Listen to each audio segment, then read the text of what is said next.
केन्द्रापड़ा सहरर प्रतिष्ठित सर्वपुरातन घरोई शिक्षा अनुष्ठान भारती विद्यामंदिर स्कूल वार्षिक उत्सव और मातृ सम्मेलन कार्यक्रम अनुष्ठित हो जाइछि।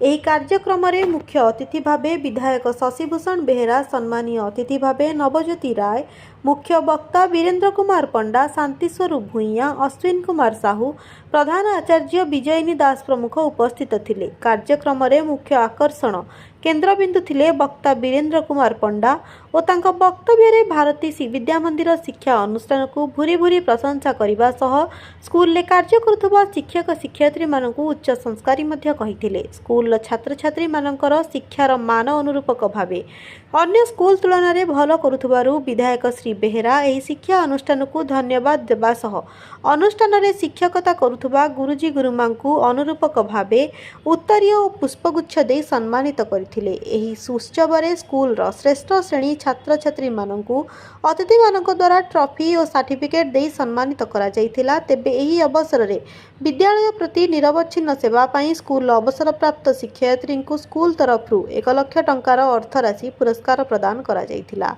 यह विभिन्न सरकारी और बेसरकारी शिक्षा अनुष्ठान रे काम करुथुबा शिक्षक शिक्षयित्री मानक पई प्रेरणादायी हबो बोली वीरेन्द्र कुमार पंडा कहिथिले। केन्द्रापड़ा टाउन निहारंजन परिडांक रिपोर्ट, रत्नगिरी न्यूज।